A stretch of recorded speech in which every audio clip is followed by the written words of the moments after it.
आमचे प्रभू राजाचा राजाचे चांगले करा, तुझी माता देवच बाबा परमेश्वरा, माझ्या घरातल्यांची सर्वांची जी काही इच्छा असतात परमेश्वरा, त्यांच्या त्यांची सर्व इच्छा तू पूर्ण करशील येशू.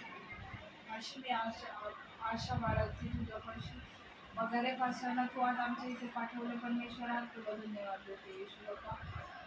ते जे काही वचन आम्हाला सांगून परमेश्वरा ते आम्ही आत्मसात करू अशी तू आम्हाला प्रेरणा दे परमेश्वरा येशू.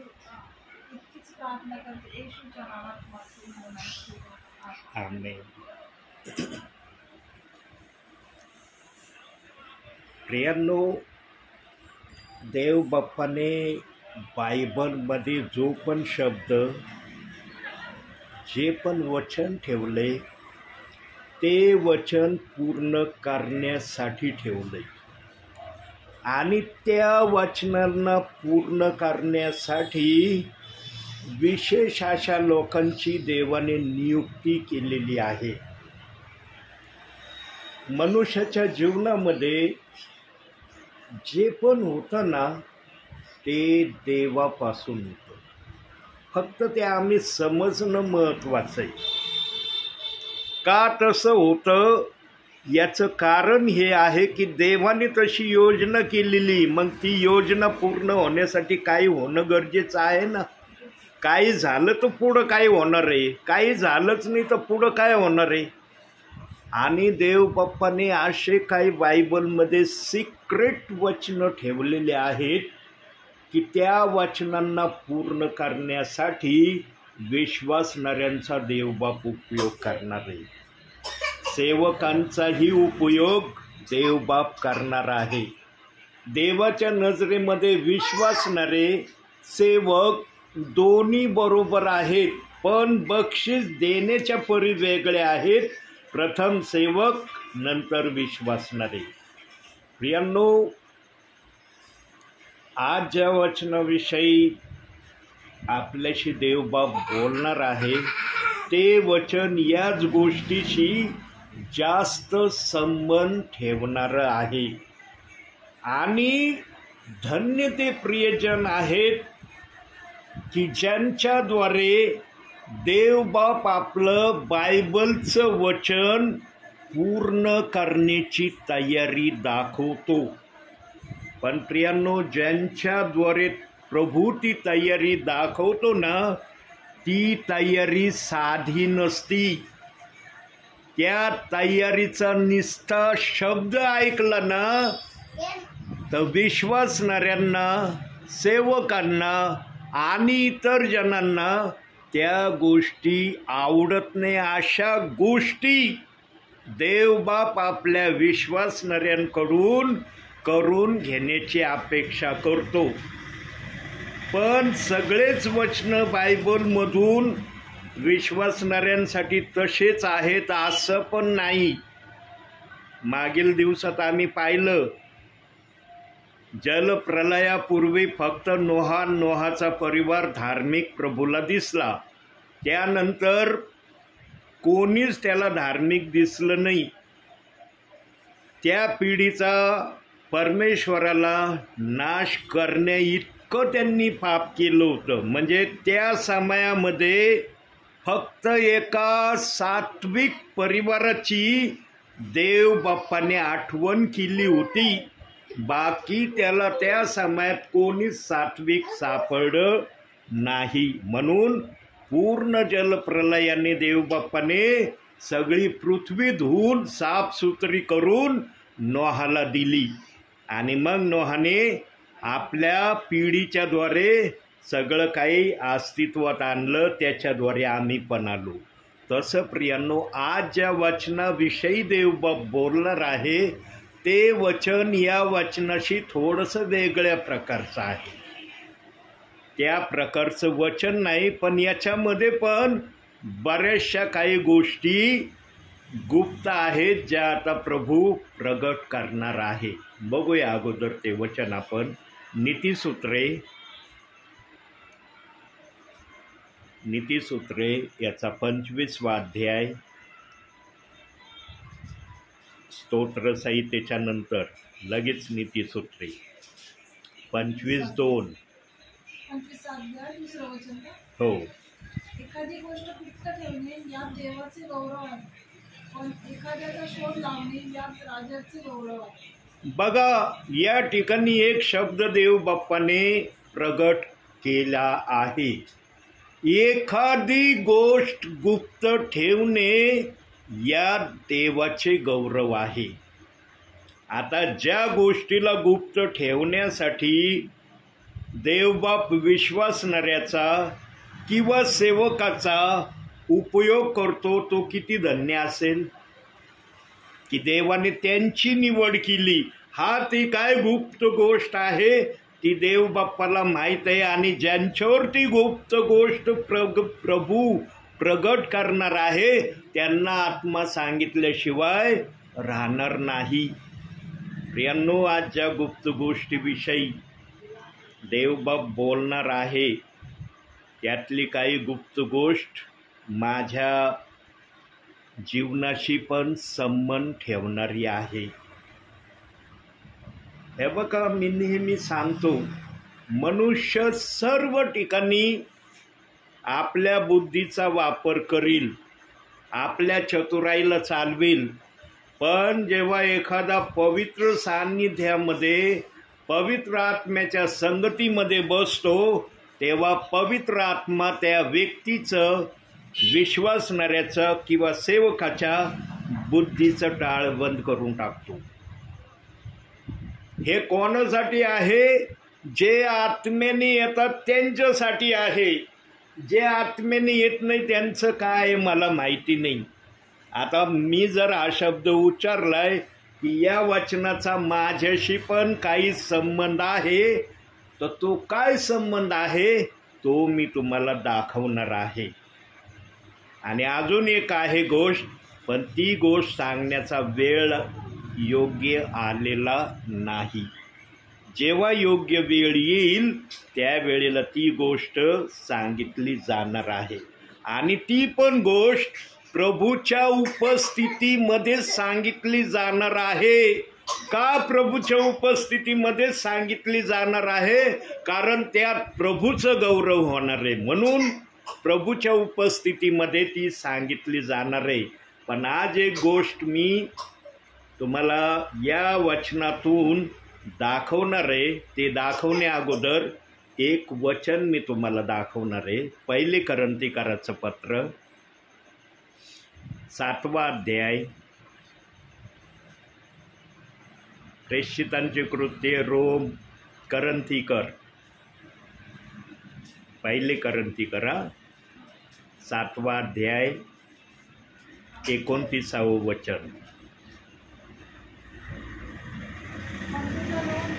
म्हणतो की काळाचा समेट करण्यात आला आहे, यासाठी की ज्याला ज्याला पत्नी आहे त्याने ह्या पुढे की नसल्यासारखे असावे. बघा प्रियांनो, आता हे झालं एक वचन. आता आणखी एक वचन दाखवतो बायबलमधूनच. 1 तिमोथेचं पत्र काढा.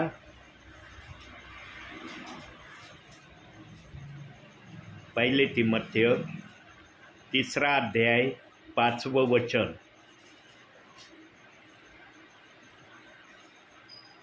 ज्याला आपल्या घरची व्यवस्था चांगली ठेवता येत नाही तो देवाच्या मंडळीचा सांभाळ कसा करेल? बघा, आता 2 वचनं दाखवले देव बाप्पांनी. प्रियांनो, ज्याला खरोखर प्रभूची सेवा करायची असेल त्याने प्रभूच्या इच्छेप्रमाणे सेवेसाठी तयार झालं पाहिजे. जर तो देवाच्या इच्छेप्रमाणे सेवेला तयार नसेल त्याच्याकडून सेवा होणार नाही. आता 2 वचनं 2 प्रकारचे दाखवले. एका वचनात सांगितलंय यापुढे ज्यांना बायका आहेत, ओवीच्या भाषांतरात लिहिलंय ज्यांना बायका आहेत त्यांनी त्या नसल्यासारखे असावे, असा शब्द ओवीच्या भाषांतरात दिलेला आहे. पण आरवीमध्ये बायकाऐवजी पत्नीचा शब्द त्या ठिकाणी वापरलेला आहे. आणि दुसरं वचन जे तिमोथेचं आपण पाहिलं, त्याच्यात आपण पाहिलं, ज्याला घरची व्यवस्था नीट ठेवता येत नाही तो मंडळीचा काय सांभाळ करील. दोन्ही वचनं देवाच्या इच्छेचे आहेत आणि जे वचन संदेशाचं आलं ते पण देवाच्याच इच्छेचं वचन आहे. पण त्या वचनाचा आणि या वचनाचा तुलना जर केली तर यांच्यामध्ये फार फरक अंतर दिसतं. एखादी गोष्ट गुप्त ठेवणे याच्यात देवाचंच गौरव आहे, पण एखाद्याला सेवा करायची असली तर या प्रकारे त्याच्या जीवनामध्ये असणं गरजेचं आहे, तेव्हा त्याला सेवा करता येईल. विशेष करून 1 तिमोथेय 3:5 वचनावर सगळे सेवक, सगळे ब्रदर, सगळ्या सेविका जोर देतात. प्रियांनो, जेव्हा मला देवबाप्पाने कॉलिंग केली आज हे बघा, मी तुम्हाला पहिला शब्द सांगितलाय, पवित्र आत्म्याच्या सानिध्यामध्ये पवित्र आत्मा कुणाला खोटं बोलू देत नाही. ध्यानात ठेवा, जर एखादा पवित्र आत्म्याच्या सानिध्यात बसूनही जर खोटं बोलतो तर पवित्र आत्म्याची काय किंमत आहे मग? पवित्र आत्म्याला तर माहित आहे बोलणारा काय बोलतोय, खरं बोलतोय का खोटं बोलतोय, पण ऐकणाऱ्यांना माहित आहे का ते खरंच आहे का खोटंच आहे. म्हणून प्रियांनो, पवित्र आत्मा नेहमी खरं बोलणारा आहे आणि सेवकांना पवित्र आत्मा चावून सलाखून आपल्या सेवेसाठी कॉलिंग करतो. पवित्र आत्मा असं उठून सुटून कोणाला पण सेवेसाठी कॉलिंग करत नाही. मी माझ्या जीवनामध्ये तुम्हाला सत्य सांगतो प्रियांनो, जेव्हा माझं आणि पत्नीचं आमचं जेव्हा क्रॉस होतं एकमेकाचं, त्यावेळेस देवबाप्पाने मला कॉलिंग केलं आणि आमच्या दोघांचं क्रॉसिंग असताना तेव्हा जे पहिले करंथीकराचं पत्र 7वा अध्याय 29वे वचन होतं, हे वचन मला माहिती नव्हतं, पण मी सेवेला उतरलो आणि त्यावेळेला मला हेही वचन माहिती नव्हतं. 1 तिमोथेय 3:5 वचन हे पण मला माहिती नव्हतं. सेवेत जेव्हा देवबाप्पाने मला उतरवलं, बघा आता ध्यान देऊन ऐका, विचारपूर्वक ऐका, ह्या दासाला या दोन्ही वचनाची माहिती नव्हती. हा दास बायबल वाचत होता, असं नाही की बायबल वाचत नव्हता. तरुणपणाची ही घटना आहे. आता वयोवृद्ध स्थितीत मी आहे, पण तरुणपणातली घटना सांगतोय मी. त्यावेळेला हे 2 वचनं जे वाचले आमच्या बहिणींनी, हे वचनं देवाला माहिती नव्हते का? मला नव्हते माहिती, ठीक आहे, मी बायबल वाचन करत होतो, पण देवबाप्पाला ते 2 वचनं माहिती होते ना, की ज्याला कॉलिंग करायचं सेवेसाठी त्याच्या जीवनामध्ये या 2 वचनाप्रमाणे तो नीटनेटका आहे का नाही. देव तो विचार करू शकत होता ना, का देवाने मला असंच कॉलिंग केलं. म्हणून आज संदेशाचं वचन आलंय, एखादी गोष्ट गुप्त ठेवणे यात देवाचं गौरव आहे. आज दुपारी जेव्हा तुमचा परिवार मला देवाने दाखवला, आज मी तुम्हाला काल जो संदेश दिला ब्रह्मतळ या ठिकाणी, त्या संदेशाचा राहिलेला पार्ट 2 भाग देण्याची माझ्या मनात इच्छा होती. म्हणलं राहिलेला संदेश आज या परिवारात शास्त्रीनगरला द्यावा, पण पवित्र आत्मा मला म्हणला नाही, तू काल काय शब्द दिलेला आहे त्या परिवारात की राहिलेला भाग पुढच्या वेळेला मी तुम्हाला तुमच्या परिवारात सांगन. तिथं तो शब्द तू खर्च केलेला आहे, तो शब्द तू विसरला आणि लगेच तुला मी आज हे ठिकाण दाखवलं, लगेच तुझ्या लक्षात आलं की कालचा राहिलेला निम्मा संदेशाचा भाग आपण या परिवारात सांगू. मी याच्याशी सहमत नाही. प्रियांनो, खरंच मी जेव्हा ऐकायचो ना, की देवबाप बोलतो, तेव्हा मी म्हणायचो राव देवबाप कसं काय बोलतो गड्या, देवबाप बोलतो कसं बोलतो. मला पण अनुभव आला पाहिजे की खरंच देवबाप बोलतो म्हणून, कशा प्रकारे बोलतो. आणि प्रियांनो, देवबापाला खरंच जेव्हा गरज पडते तेव्हा तो बोलल्याशिवाय राहत नाही. दुपारी मला देवबाप बोलला जवळजवळ 2:30 वाजता. म्हणला माझ्या बाळा, तो जो संदेश तू सांगण्याचं ठरवलंय त्या संदेशातून मी बोलणार नाही. तुला संदेश तयार करण्याची गरज नाही, पण तुला वचन पाठ करण्याची तर गरज आहे ना. पाठ करण्यासाठी वचन तू लिही. आणि मी लगबगीने म्हणलं आता एवढ्या लवकर कसे मला वचन सापडतील. आता पवित्र शास्त्र का लहान आहे का? मी शब्दकोशामधून वचन काढत नाही प्रियांनो. कारण शब्दकोशमध्ये कसं आहे, एका शब्दाचा जर शब्द आला तर त्या शब्दाची वचनं खाली असतात. पण पवित्र शास्त्रामध्ये तसं नाही आहे. पवित्र शास्त्रात सगळे वचनं कॉमन दिलेले आहेत. कोणतं वचन कोणत्याही ठिकाणी ठेवण्यात आलेलं आहे. मला आता एवढ्या मोठ्या पवित्र शास्त्रातून 5 वचनं मला काढायचे, आता कसे मी काढू. देवबाप्पाने लगेच मला म्हणला, बाळा नीतिसूत्रे 25:2 हे वचन पहिल्यांदा लिही. अरे बापरे म्हणलं नीतिसूत्रे. मग मला थोडंसं दिलासा आला. म्हणलं अरे रस्त्याने चालण्याचा मार्ग देवबाप्पाने मला दाखवला. आता त्या मार्गामध्ये काय काय आहे ते देवबाप मला दाखवीन. कारण काय सांगायचं ते महत्त्वाचं, मिळणं महत्त्वाचं आहे. ते मिळाल्यावर मग त्याचे राहिलेले भाग ॲटोमॅटिक बायबलमधून सापडतात.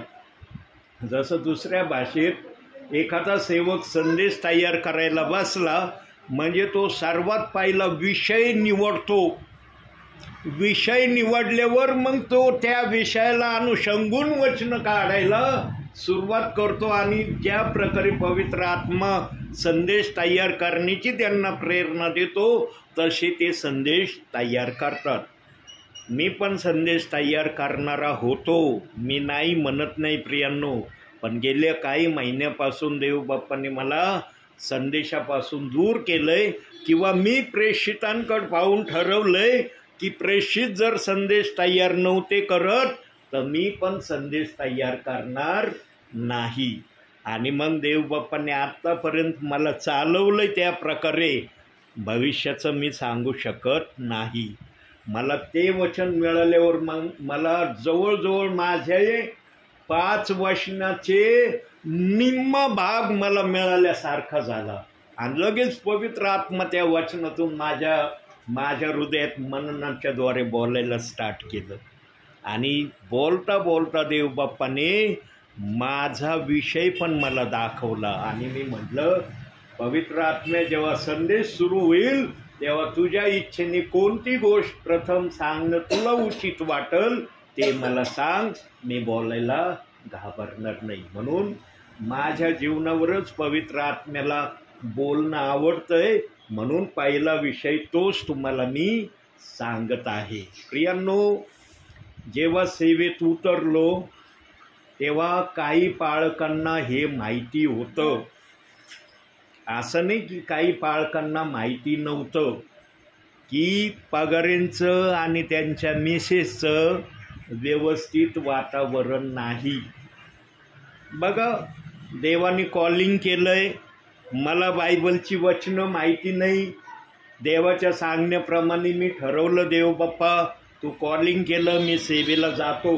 पण जात असताना सेवक वर्गांनी मला विचारणा केली, ब्रदर तुमचं तुमच्या पत्नीचं व्यवस्थित आहे का? काय बोलणार त्यावेळेला मी? एखाद्याने जर प्रश्न केला, सेवक आहे, सेवक तर खोटं बोलू शकत नाही ना. खोटं बोललं तर त्या व्यक्तीला मी माझ्या अकलेने कसं पण हे करील, जे मला करायचं ते करन. पण देवाला कसं वाटन? देवाला तर सत्यता माहीत आहे ना की याच्या जीवनाचा काय कार्यक्रम झालेला आहे किंवा काय कार्यक्रमामध्ये चाललेलं आहे. म्हणून मी नेहमी सांगतो, सगळेजण सगळ्यापासून काही लपवू शकतात, देवापासून कोणालाही काही लपवता येणार नाही. जेव्हा काही सेवक वर्ग मला असे बोलले तेव्हा मी शांतता ठेवली. मी काय त्यांना उत्तर दिलं नाही. फक्त एवढं म्हणलं, मला देवबाप म्हणला सेवा कर, मी सेवा करत आहे. मी माणसाच्या सांगणीने सेवेत उतरलेलो नाही. मला देवबाप्पांनी सांगितलं आणि मला वचन दाखवलं. देवबाप्पांनी कोणतं वचन दाखवलं माहिती आहे प्रियांनो? तुम्हाला दाखवतो आता वचन. स्तोत्रसंहिता 32वा अध्याय 8वं वचन.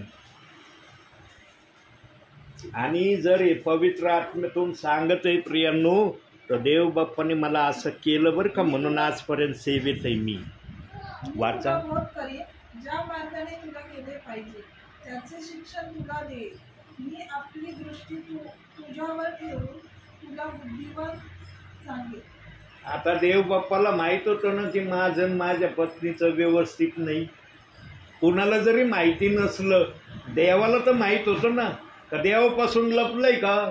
पण वचन काय दाखवलं देवबाप्पांनी बघा. परत वाचत आहे ते वचन. मी तुला बोध करीन, ज्या मार्गाने तुला गेले पाहिजे त्याचे शिक्षण तुला दे. मी आपली दृष्टी तुझ्यावर ठेवून तुला बुद्धिवान सांगेन. तेव्हा मला या वचनाचा एवढा अर्थ कळलेला नव्हता. मला फक्त एवढं कळलं, मी तुला बोध करीन. अरे मला देवाने बोध केलाय, सेवा कर. एवढंच मी त्या वचनाविषयी जास्त लक्षात ठेवून चाललो होतो. पण जे खालचे भाग आहेत वचनाचे ते माझ्या इतक्या लक्षात येत नव्हते. आणि देवबाप म्हटला, मी तुला बुद्धिवाद सांगन, म्हणजे तुला ज्ञान शिकवीन, तुला माझ्या शास्त्राची माहिती कळवील, तुला संदेशातून चालवील वगैरे वगैरे. मी माझ्या परीने आणि पवित्र आत्म्याच्या सानिध्यामध्ये पवित्र आत्मा जे सुचवायचो त्याप्रमाणे मी समजत होतो. परंतु काही गोष्टी या समयात माझ्या जीवनामध्ये देवबाप्पांनी त्या खऱ्या करून दाखवल्या. पण जेव्हा हे वचन मला सेवेसाठी कॉलिंग आलं तेव्हा बघा माझ्यावर तपासणी होती बरं का प्रियांनो. जीवनामध्ये प्रत्येकाची तपासणी होणार आहे, विश्वासणाऱ्याची होणार आहे, सेवकाची होणार आहे. पण जितकी तपासणी विश्वासणाऱ्यांची होत नाही त्यापेक्षा काही जास्त परीने सेवकाची तपासणी होते. आणि तपासणी करणारे सेवकच असतात जास्त करून. कारण सेवकांना सेवकाचं जास्त माहिती असतं. का सेवकाला सेवकाचं जास्त करून माहिती असतं? कारण सेवक वेगवेगळ्या ठिकाणी प्रार्थनेला जातात, म्हणून त्यांना वेगवेगळ्या ठिकाणचे वेगवेगळे अनुभव असतात की या एरियातला पाळक कसा आहे, त्या एरियातला पाळक कसा आहे, या पाळकाचं काय चाललंय, त्या पाळकाचं काय चाललंय. याची खटाटोप काही सेवकांना फार आवडते. सर्वांनाच आवडते असं नाही, काही सेवकांना याच्यामध्ये जास्त इंटरेस्ट असतो. आणि मग ते कुठली बातमी असली ना, मग तसा प्रसंग आला की बोलायला सेवक घाबरत नाही. आणि काही सेवक तर सेवकांमध्ये बोलायला घाबरत नाही. काही जण तरी एकांतामध्ये बोलण्यास उचित समजतात, पण काही सेवकगण सेवकामध्ये बोलायला घाबरत नाही. म्हणजे एखाद्या सेवकाला थोडक्यात सांगायचं झालं म्हणजे काय, किती खालच्या पातळीला न्यायचं हे त्यांनी ठरवलेलं असतं.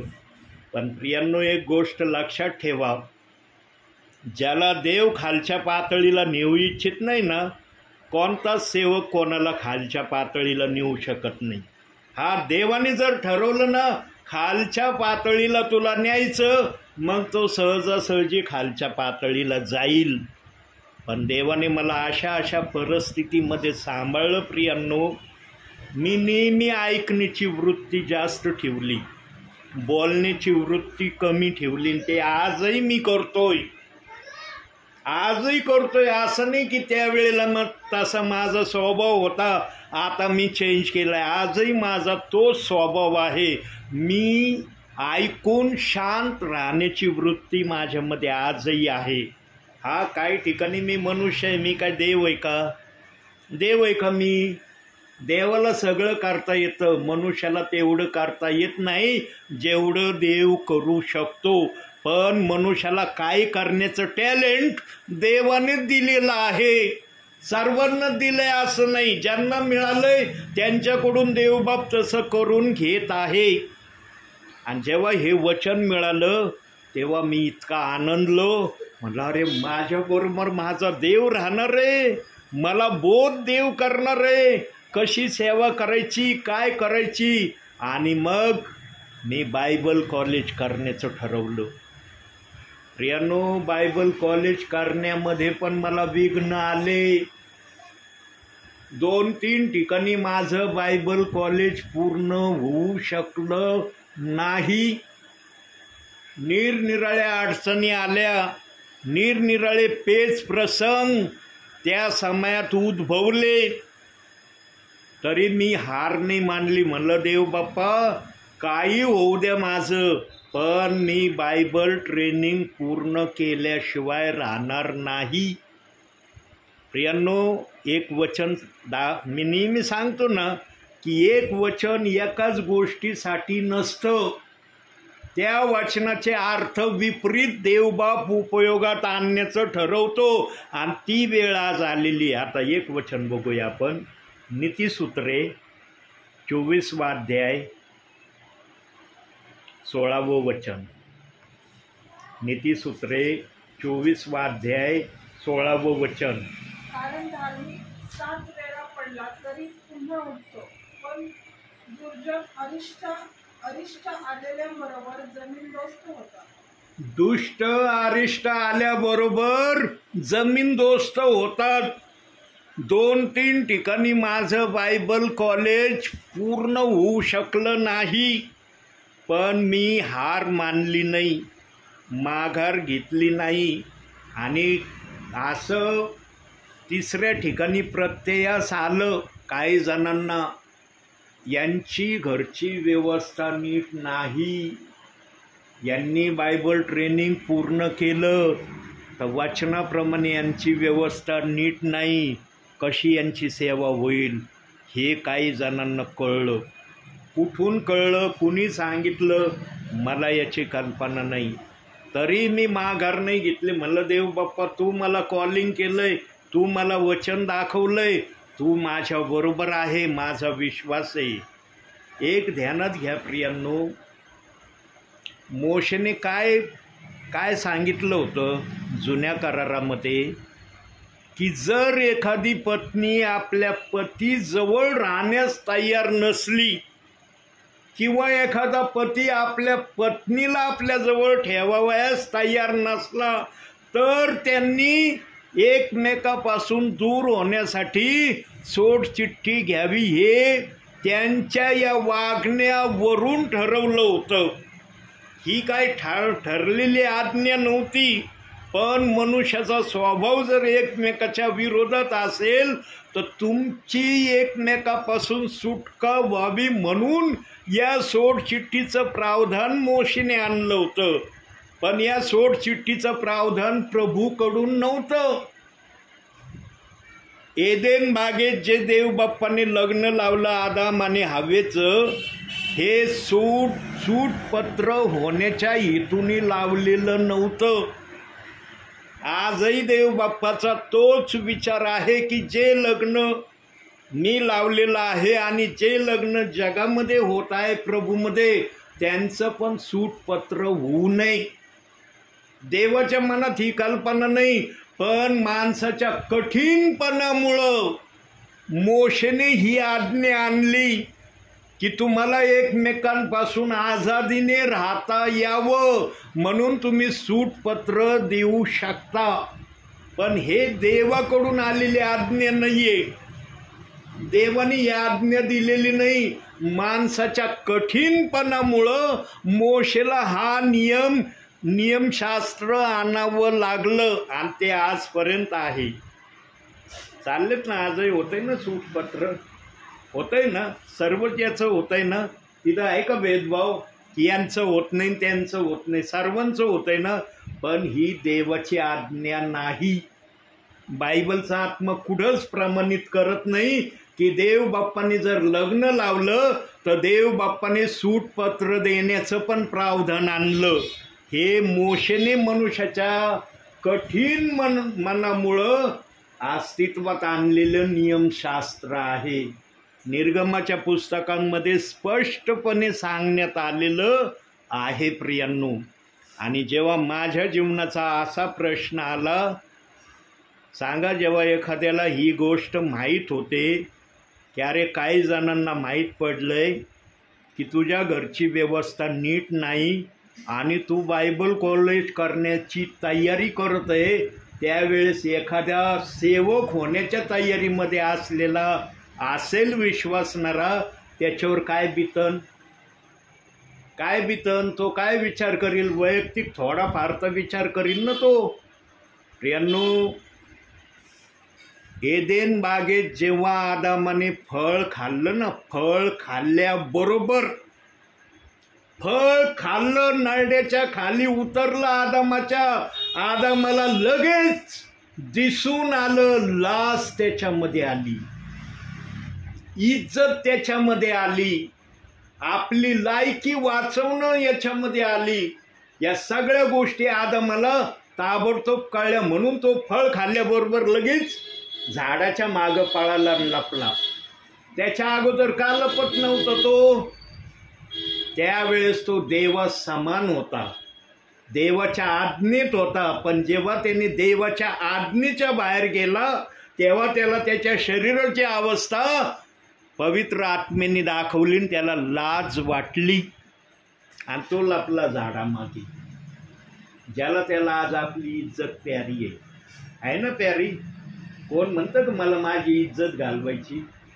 दाखवा असा एखादा कोण आहे धाडस रीतीने म्हणतो मला माझी इज्जत घालवायची, जशी घालवता येईल तो मला घालवा माझी इज्जत, असा बोलणारा दाखवा मला एखादा कोण आहे. तर जेवढी आम्हाला आमची इज्जत वाचवता येईल ना तेवढं वाचवण्याचा प्रयत्न केला जातो. म्हणून आजचं वचन आलंय, एखादी गोष्ट देवाच्या गौरवासाठी जर असली तर त्या गोष्टीला देवबाप त्या व्यक्तीच्या जीवनात, त्या विश्वासणाऱ्याच्या जीवनात किंवा त्या सेवकाच्या जीवनात येऊ देतो जो प्रसंग माझ्यावर आला होता. पण त्या प्रसंगातून मी निभावलो. मी प्रभूकडे प्रार्थना करत होतो, देव बाप्पा मला हर हालमध्ये बायबल कॉलेज पूर्ण करायचं आहे. आणि देव बाप्पाने माझं बायबल कॉलेज पूर्ण केलं. कारण सेवक होण्यासाठी त्यावेळेला बायबल कॉलेज केलं तरच पाळक होऊ शकतात, असा त्या समयामध्ये एक वातावरण आणलेलं होतं पाळकांनी, विश्वासणाऱ्यांनी. म्हणून मी ठरवलं मला जर पाळक बनायचंय तर मला बायबल कॉलेज करणं गरजेचं आहे. पण आज तशी सक्ती आहे का? आजच्या समयात आहे का सक्ती तशी की बायबल कॉलेज केलं तरच तुम्ही पाळक बनता, बायबल कॉलेज नाही केलं तर तुम्ही पाळक नाही होऊ शकत? आज कोणी पण कुठं पण दीक्षा घेतंय, थोडं बहुत वचनाची माहिती मिळाली लगेच दीक्षा घेतली जाते, ती लगेच पाळक बनतात. मग बायबल कॉलेज केलेलं असो अथवा नसो, पण आमच्या समयामध्ये असं नव्हतं. आणि देवबाप्पांनी त्याच्यातूनही मला निभावलं. म्हणून मी तुम्हाला सांगितलं ना, एखादी गोष्ट गुप्त ठेवणे यात देवाचं गौरव आहे. म्हणून माझ्यावर जो पेच प्रसंग आला तो मी तुम्हाला सांगितला प्रभूच्या उपस्थितीमध्ये. प्रियांनो, एक वचन त्याला पुरावा दाखवतो मी, नीतिसूत्रेच. आज देवबाप नीतिसूत्रातूनच फार बोलू इच्छित आहे. 28वा अध्याय 13वं वचन. जो आपले दोष दाखवितो त्याचे बरे होत नाही, जो ते कबूल करून सोडून देतो त्याच्यावर दया होते. माझ्यावर दया व्हावी, देवाने मला आणखी थोडे बहुत आशीर्वाद द्यावे म्हणून मी माझे जे काय जीवनात झालेली घटना आहे ती तुम्हाला पवित्र आत्म्याच्या उपस्थितीमध्ये सांगितली. प्रार्थनेच्या अगोदर सांगितली का मी? का नाही सांगितली प्रार्थनेच्या अगोदर? कारण वचन नव्हतं त्यावेळेला. वचन जे येतं ना, त्या वचनाचा पुरावा देवबाप दाखवतो. म्हणून बोलताना पवित्र आत्मा बोलला की बायबलमध्ये जे पण वचनं ठेवलेत त्याच्या मागं काही विश्वासणाऱ्यांना, काही सेवकांना उपयोगात आणण्याचं प्रभूने ठरवलंय. आणि ज्यांना प्रभूने अशा प्रकारे उपयोगात आणायचं ठरवलं ते प्रियजन धन्य. आता माझ्यासारखे घटनेचे विश्वासणारे म्हणा किंवा सेवक म्हणा जर असतील या महाराष्ट्रात, महाराष्ट्राच्या बाहेर, तर ते पण माझ्याबरोबर धन्य आहेत. केवळ मी एकटाच धन्य नाही, केवळ माझ्या जीवनात अशी घटना झाली असं नाही आहे प्रियांनो. अनेकांच्या जीवनात काही पण घटना असतील, त्या घटना उघड होण्यासाठी हे वचन आलंय की एखादी गोष्ट गुप्त ठेवणे यात देवाचं गौरव आहे. पण ती गोष्ट ओपन करण्याचा पण समय प्रभूनेच ठेवलेला आहे. त्याच्या समयामध्ये ते ओपन केलं जाईल, तोपर्यंत प्रभू ते ओपन होऊ देत नाही. मी माझ्या तोंडाने माझी कहाणी सांगितली ना, का दुसऱ्यांनी सांगितली माझी कहाणी तुम्हाला? म्हणून वचन काय आलं? जो आपले दोष झाकीत नाही, कबूल करतो, त्याच्यावर काय होते? दया होते, दया. प्रियांनो, सांगा कुणाला दया नको आज? तुम्ही बसलात प्रार्थनेला, तुम्ही म्हणू शकता की आम्हाला दया नाही पाहिजे देवाकडून? म्हणू शकता का तुम्ही असं? प्रियांनो, दया जर मिळवायची असेल ना, तर झळा सहन कराव्या लागतील. झळेमध्ये सहन करावा लागेल. झळेमध्ये प्रभू मी तुझाच आहे. मग त्या एका वचनाची आठवण देवबाप करू देतो. काय? बघूया जरा. प्रगटीकरण 2 अध्याय 10 वचन.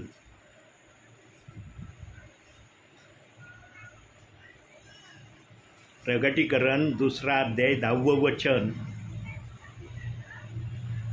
तुला जे काही सोसावे लागणार आहे त्याचे भय धरू नको. पहा, तुमची परीक्षा व्हावी म्हणून सैतान तुम्हापैकी कित्येकास तुरुंगात टाकणार आहे आणि तुमचे 10 दिवस हालापेष्टात जातील. मरेपर्यंत तू विश्वासू राहा, म्हणजे मी तुला जीवनाचा मुकुट देईन. मरेपर्यंत विश्वासू राहा, तुला जीवनाचा मुकुट मी देईल. झळा वेगवेगळ्या प्रकारे येतील. आता त्या वचनात तुरुंगात जाण्याविषयीचा शब्द प्रभूने वापरला. प्रभूला तो योग्य वाटला. परंतु झळा वेगवेगळ्या प्रकारे येतील. पण खाली त्या झळेचा मुख्य सारांश सांगितलाय, मरेपर्यंत विश्वासू राहा, म्हणजे तुला जीवनाचा मुकुट मी देईन. जर विश्वासू राहिलं नाही तर त्याला जीवनाचा मुकुट मिळवण्याचा तो हकदार आहे का? म्हणून आणखी एक वचन बघू. मत्ती शुभवर्तमान 24 अध्याय जो काढला होता तोच, आणि 13वं वचन वाचा.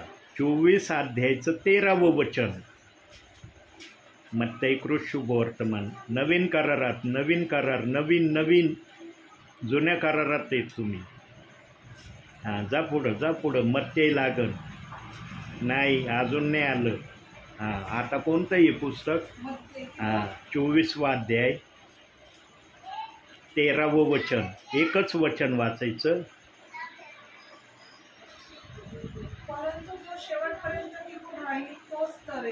जो शेवटपर्यंत, मग प्रभूच्या आगमनापर्यंत म्हणा किंवा मरणापर्यंत प्रभूच्या नावामध्ये विश्वासू राहील, त्याचंच तारण होईल. तरेल म्हणजे त्याचं तारण होईल.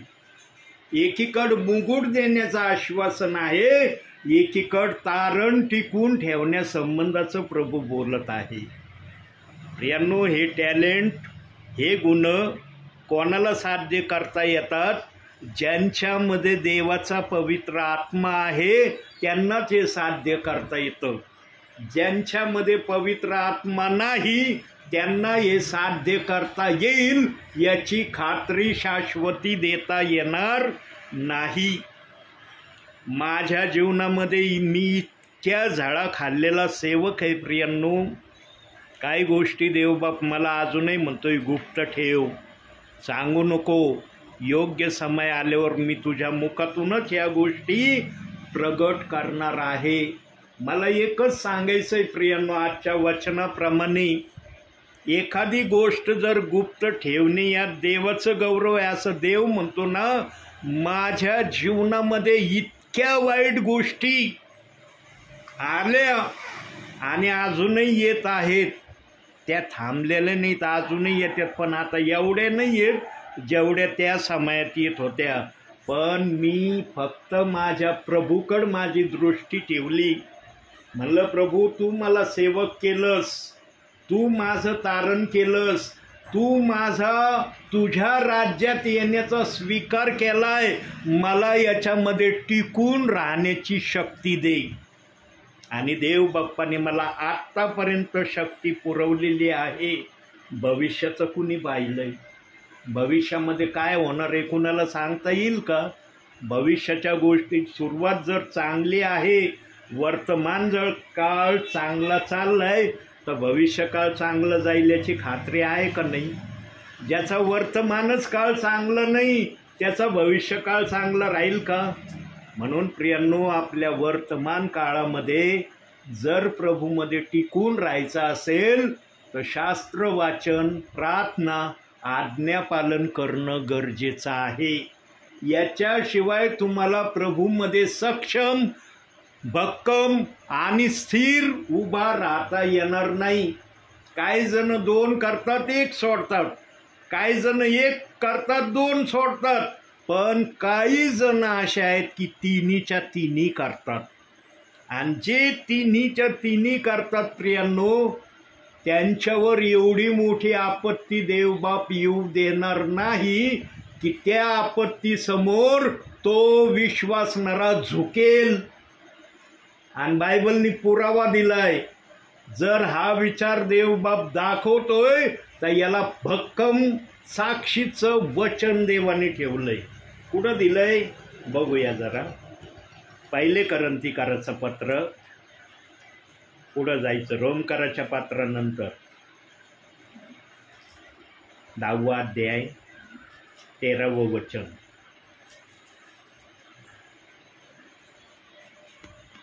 मनुष्याला सहन करता येत नाही अशी परीक्षा तुम्हावर गुदरली नाही, आणि देव विश्वसनीय आहे, तो तुमची परीक्षा तुमच्या शक्ती पलीकडे होऊ देणार नाही.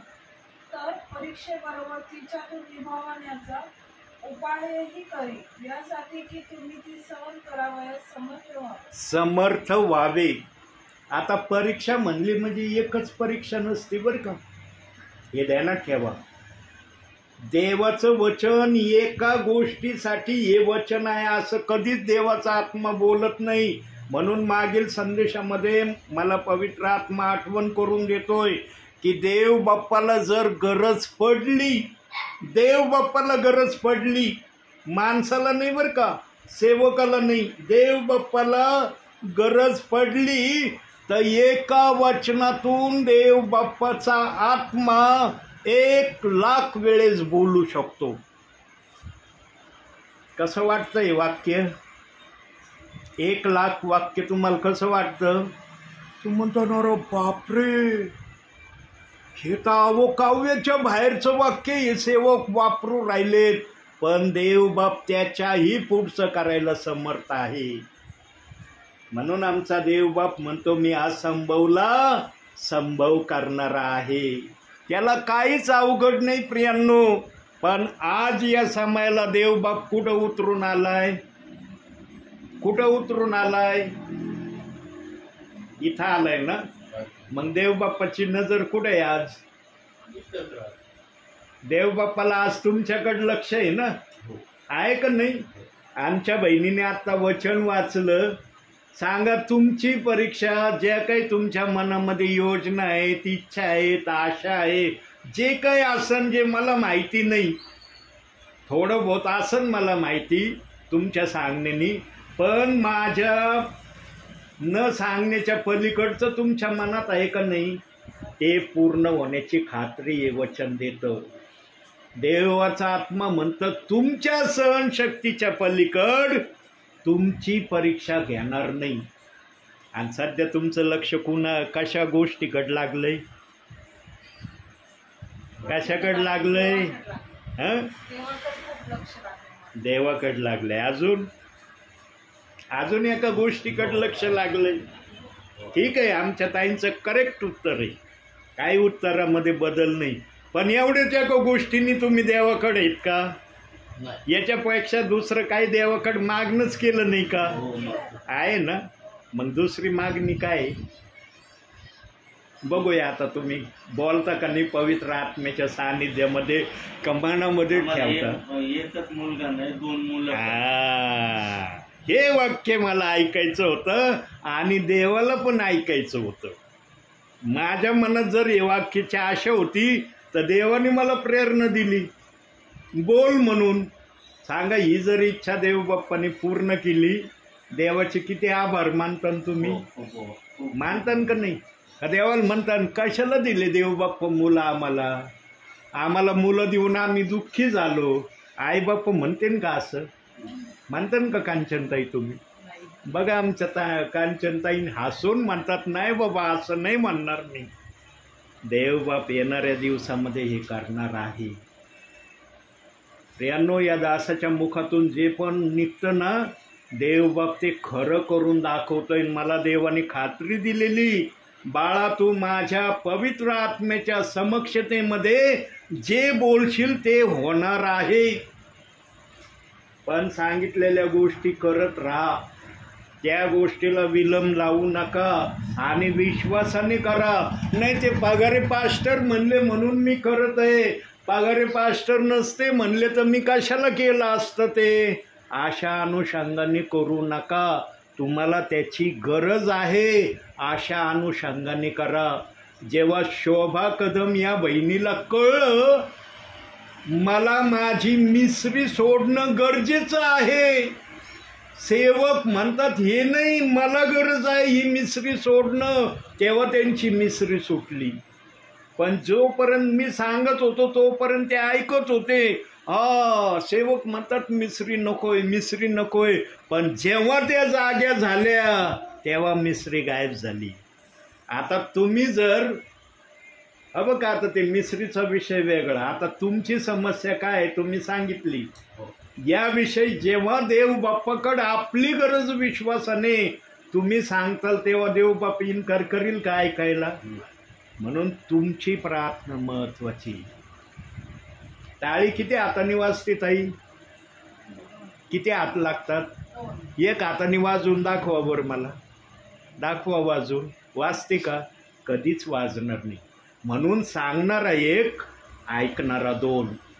जो सांगणारा आहे त्याप्रमाणे तुम्ही कराल, निश्चित देवबाप आशीर्वाद दिल्याशिवाय राहणार नाही. पण ही तुमची गरज आहे, अशा अनुषंगाने देवबाप्पाला मागा.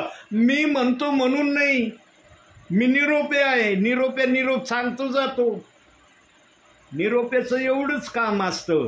पण तुम्ही विश्वासाने एकदा तरी महिन्यातून एकदा करा. मी असं नाही म्हणत, देव अशी पण सक्ती नाही करत, रोजच ही विनंती करा. महिन्यातून एकदा विश्वासाने तुम्ही आजोबा होण्यासाठी देवबाप्पाकडं. आणि कोणाला सांगायचं नाहीये, हे एक लक्षात ठेवायचं. गुप्त प्रार्थना का प्रभू म्हणला? काही अशा गुप्त प्रार्थना असतात प्रियांनो, त्या फक्त तुम्हाला देवाला माहीत असल्या पाहिजे, तिसऱ्यांना ते कळता कामा नाही. का? मग त्याच्या 6व्या अध्यायात सांगितलं गुप्त प्रार्थना करा. आणि ढोंग्यासारखं जोरजोराने ओरडूनही नाही बोलायचं, ते असं बोलायचं तोंडामध्ये की बाजूला जर तुमच्या कुणी असलं त्याला ऐकायला गेलं नाही पाहिजे की तुम्ही काय बोलत आहे देवाबरोबर. ती प्रार्थना देवबाप ऐकतो. न तर शास्त्रीन पुरुषासारखे ढोंग्याने जर तुम्ही जोरजोराने बोलले ना, देवाला कळतं मग हे कशी प्रार्थना करू राहिले. अशी प्रार्थना गुप्त झाली पाहिजे आणि ही गुप्त प्रार्थना तुम्ही करत जा प्रियांनो. करत नसले तर आजपासून सुरू करा. 1 मिनिटाची करा प्रार्थना. तिथं काही असं देवबाप नाही म्हणत 1 घंटेची प्रार्थना गुप्त झाली पाहिजे. 1 मिनिटाची प्रार्थना विश्वासाची करा. जसे आमची बहीण शोभा कदम यांनी केली प्रार्थना विश्वासाची, कोणाला आवाज न जाता, आणि देवबाप्पांनी ताबडतोब ऐकली ती प्रार्थना. आज आमच्या त्या बहिणीची मिसरीपासून सुटका झालेली आहे. जर तुम्ही विश्वासाने देवबाप्पाकडे तुमची विनंती देवाला सादर केली, देवबाप म्हणन का तुमची विनंती मला पूर्ण नाही करता येत, फार तुमची विनंती माझ्या अवकाव्याच्या बाहेरची, असं म्हणन का? म्हणून देवबाप्पांनी काय म्हटलंय, जरा वचनाचा आधार घेऊ आपण. स्तोत्रसंहिता मध्यभागी शास्त्राचा मध्यभाग स्तोत्रसंहिता 127.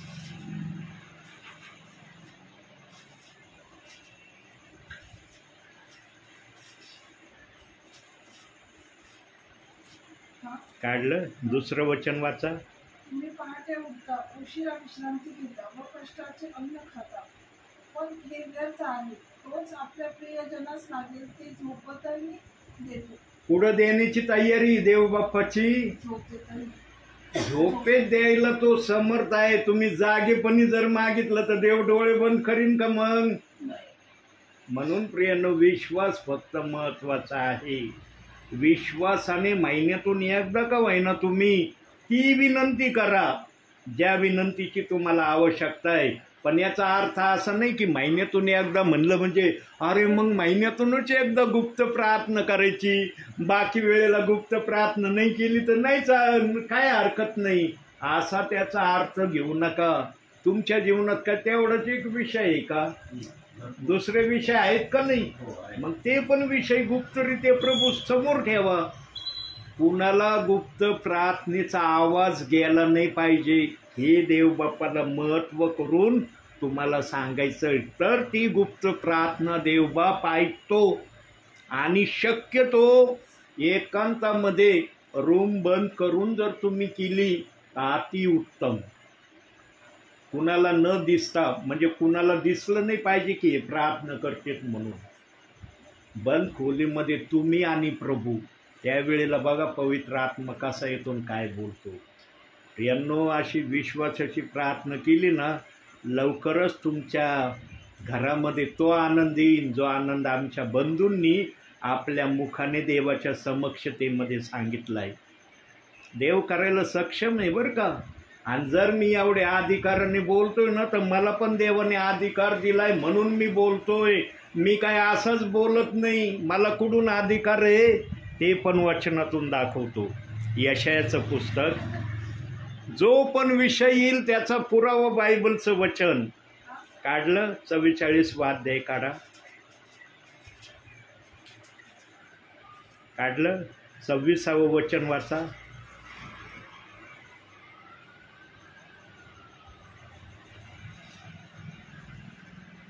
मी आपल्या सेवकाचा शब्द खरा करणारा, आपल्या दूताची संदेश वाटणे सिद्धीस नेणारा आहे. बस. कोणत्या अधिकाराने बोलतोय मी? या अधिकाराने बोलतोय.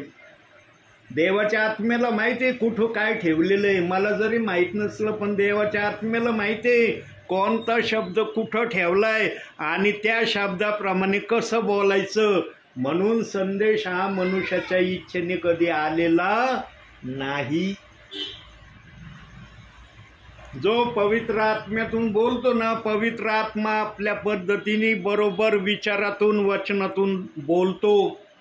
पण जो देवापासून बोलत नाही मग तो कसा संदेश देईल मला माहिती नाही. देवाने सांगितले कोणाची निंदा करू नका. म्हणून आत्म्याचा संदेश, बुद्धीचा संदेश किमान तुम्हाला ओळखता आला पाहिजे. जर एवढं तुम्हाला ओळखता येत नाही मग तुम्ही कोणते विश्वासी प्रभूचे? प्रभूंनी काय दिलंय तुम्हाला? मग कमीत कमी तुम्हाला एवढं तर देवबाप्पांनी दिलं पाहिजे ना की आलेला व्यक्ती देवापासून बोलतोय का बुद्धीपासून बोलतोय? जर एवढं तुम्हाला जर देवबापाने समज नाही दिली तर तुम्ही कोणते प्रभूचे विश्वासी मला सांगा. ज्याचं तारण झालंय ना, तारण झालंय, आज सगळेच म्हणतात माझं तारण झालंय. चांगली गोष्ट आहे, तारण होणं काही वाईट गोष्ट नाही, पण तारण झालेल्या व्यक्तीला देवबाप रिकामं कधीच ठेवत नाही. देवाची ही परिभाषा आहे, त्याला काही ना काही देवबाप देतो आणि ते ओळखायचं पण शिकवतो. तुम्हाला कमीत कमी एवढं तर टॅलेंट देवबाप्पाने दिला असेल की बोलणारा आत्म्यातून बोलतोय का बुद्धीपासून बोलतोय. आता आणखी एक विचारात जाऊ आपण, काढूया एक वचन त्याच्यासाठी. रोमकरास पत्र,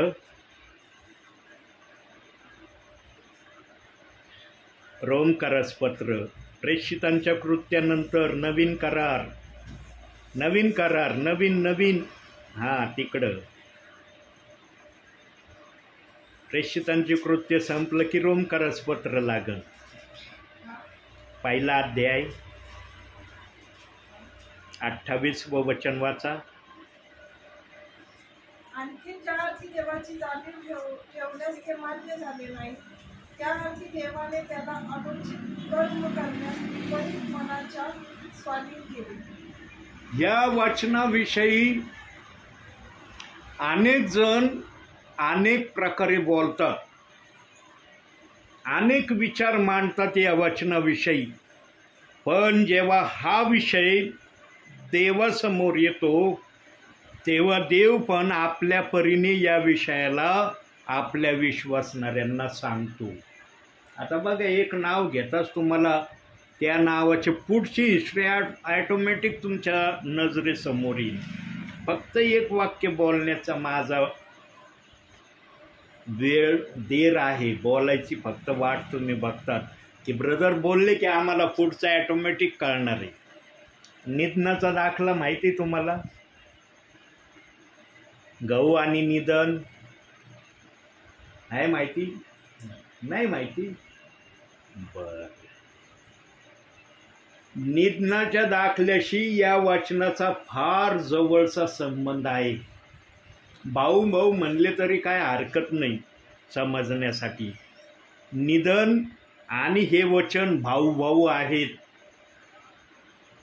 निधनाचा दाखला जर देवबाप्पाने ठेवला नसताना तर हे वचन पण देवबाप्पाला बायबलमध्ये ठेवावं लागलं नसतं, असं देवबाप्पाचं म्हणणं आहे, माझं नाही. कारण शास्त्र कुणी लिहिलंय?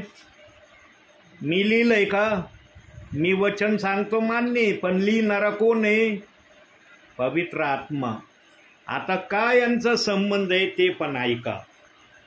आता त्या वचनात वाचलं की ज्या अर्थी देवाने त्यांना अनुचित कर्म करण्यासाठी विपरीत मनाच्या स्वाधीन ठेवलं. का ठेवलं स्वाधीन? त्यांना देवामध्ये का नाही आणलं देवबाप्पांनी?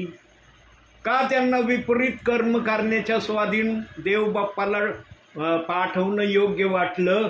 कारण त्यांच्या समयामध्ये पवित्र आत्म्याने त्यांना विचारणा केली होती, मी तुम्हाला पृथ्वीवर पाठवणार आहे, तुम्ही माझ्या नावाचा स्वीकार करताल का? ते तिथं त्या समयात प्रभूला म्हटले होते, आम्हाला तू पृथ्वीवर पाठव अथवा नको पाठवू, आम्ही तुझ्या नावाला स्वीकारणार नाही. आणि देवबाप्पांनी तो शब्द ऐकला होता त्यांचा की यांनी मला काय उत्तर दिलं. पण हा निधनाचा दाखला आज तुम्हाला माहिती नाही. आता तुमच्या माहितीसाठी हा दाखला सांगतो. निधनाचा असा दाखला आहे, शेतकऱ्याने जमिनीमध्ये गहू पेरला, चांगल्या प्रतीचा गहू पेरला, पण काही दिवसानंतर तो शेतकरी आपला शेत पाहायला आला की गहू कसा आला बघण्यासाठी, त्यावेळेस त्याला निधन पण दिसून आलं. तो म्हणला, अरे मी तर निधनाचं बी आणलं नाही, निधन पण लावलं नाही, पण या गव्हाबरोबर गव्हासारखं दिसणारं निधन पण आलंय. मग हे निधन गव्हाची वाढ खुंटवील, गहू चांगल्या प्रतीचा येऊ देणार नाही. म्हणून तो प्रभूला म्हणतो, प्रभू मी तर गहू पेरला होता पण हे निधन आलंय, याला काढू का?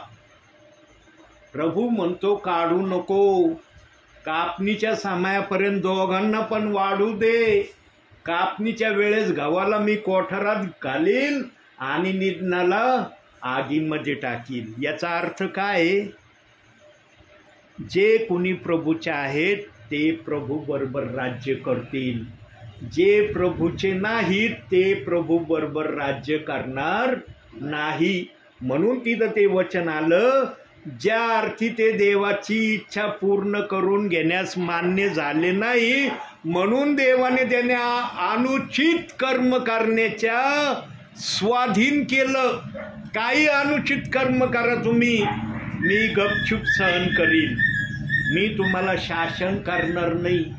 आज बघतोच ना आम्ही प्रभूमध्ये किती लोक आहेत, प्रभूमध्ये किती लोक आहेत आज प्रभूमध्ये. आहेत का तेवढेच्या तेवढे, जेवढे देव बाप्पांनी निर्माण केले तेवढे? प्रियांनो, वचन वचनाच्या जागेवर आहे.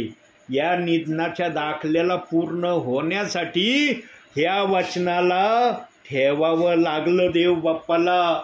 की काही जणांना देव बाप्पाने आशासाठी जगामध्ये पाठवलं की ते अनुचित कर्म देवाविरुद्ध करत राहतील.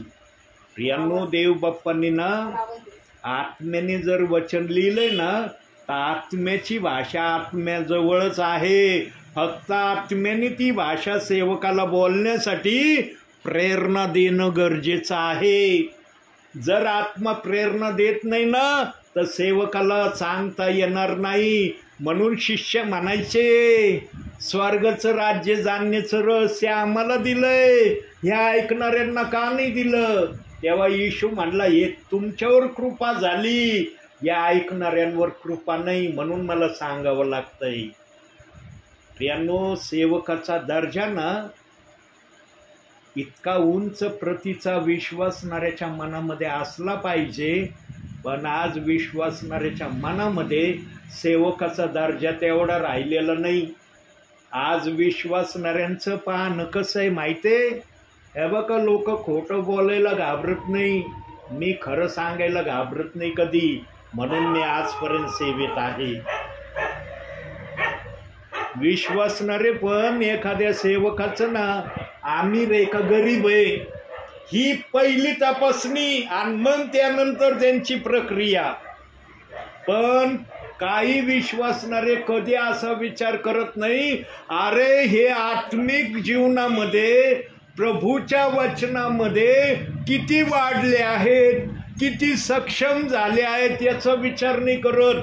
फक्त आम्ही रेत का गरीब आहेत, यांना 4 व्हीलर गाडी आहे का जाय यायला, यांचं घर नीटनेटकं आहे का, यांच्या घरामध्ये सगळ्या सुखसोयी आहेत का, याचा विचार करून विश्वासणारे सेवकांना सन्मान देतात. काही जण माझ्या हे जवळून प्रत्ययास देव बाप्पांनी येऊ दिलेला आहे. प्रियांनो, म्हणून शमूएलाच्या 16व्या अध्यायाच्या 7व्या वचनात देवबाप म्हणतो, मनुष्य बाह्य स्वरूप पाहतो परंतु देव हृदय पाहतो. प्रियांनो, तुमचं नेहमी पाहणं हृदयाकडं असलं पाहिजे की यांच्या हृदयात देवाचं वचन आहे का. आणि जर तुम्ही जर अशा अनुषंगाने सेवकांकडे पाहायला सुरुवात केली तर प्रियांनो, तुम्हाला आशीर्वाद भेटायला वेळ लागणार नाही. आज काही परिवारांना ते आशीर्वाद का भेटत नाही? कारण त्यांचं सेवकाकडे पाहणं कसं आहे ते आता देवबाप्पाने सांगितलं. म्हणून तुमचं सेवकाकडे पाहणं बदलणं गरजेचं आहे. त्यांच्याजवळ जर वचन आहे तर त्या सेवकाचा आदर झालाच पाहिजे. ज्यांच्याजवळ वचन नाही ना, मग तिथं तुम्ही काय कराल त्याला देवबाप कसं घेईल ते मी नाही सांगणार. पण ज्यांच्याजवळ वचन आहे त्यांचा तरी देवबाप्पाच्या सानिध्यामध्ये तसा सन्मान होणं गरजेचं आहे, जशा सन्मानाचे पात्र देवबाप्पाने सेवकांना बनवलेलं आहे. पण आजचे विश्वासणारे तोंड पाहून एकमेकाचा सन्मान किंवा एकमेकाचा आदर करताना मला आजही दिसत आहे. पण मी कोणाला बोलून दाखवित नाही, कारण मला देवाने जो सहनशीलतेचा आत्मा दिलाय तो आत्मा फक्त म्हणतो, तुला दिसतंय ना ख्रिस्तामधले तुझे विश्वासणारे कसे तुझ्याबरोबर वागतात, सहन करत राहा, आशीर्वाद देणारा मी आहे तुला. म्हणून मी आजपर्यंत प्रभूमध्ये टिकलो. न तर कुणी माझा इन्कार केला, मला अपशब्द बोलले, काय मी सेवा केली असती?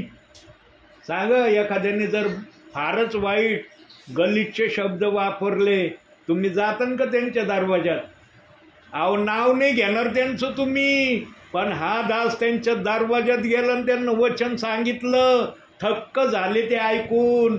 ब्रदर, काय शब्द तुम्हाला वापरले, तुम्ही आमच्याकडे आले प्रार्थनेला. त्यांना म्हणलं, मी नाही आलो, माझं प्रभू आलाय.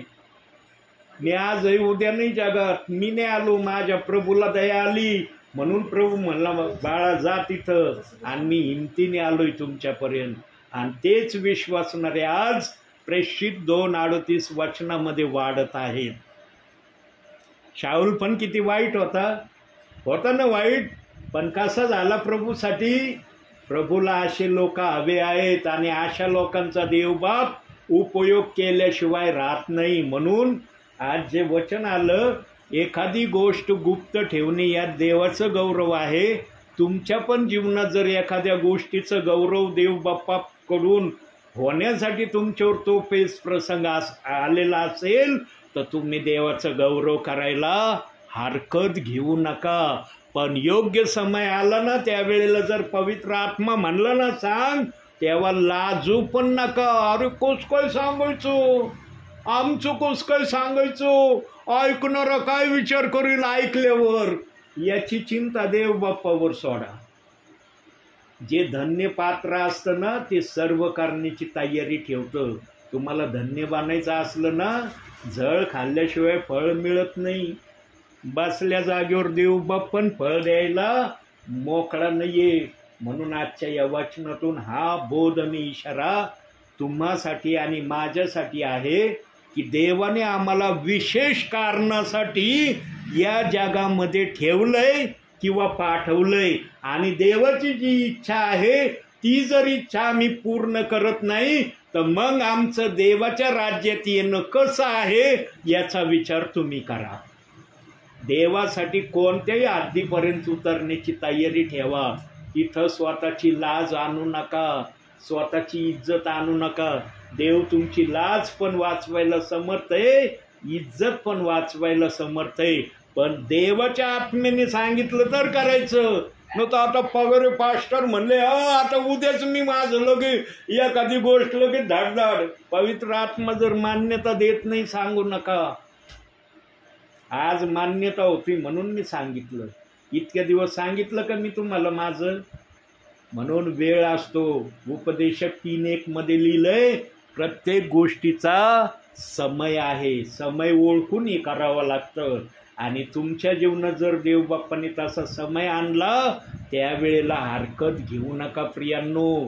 जे काय असेल प्रभूच्या उपस्थितीमध्ये ते सांगायला घाबरू नका. म्हणून आजच्या या छोट्याशा संदेशातून देवबाप तुम्हाला आणि मला भरपूर आणि भरपूर आशीर्वाद देव. आमेन.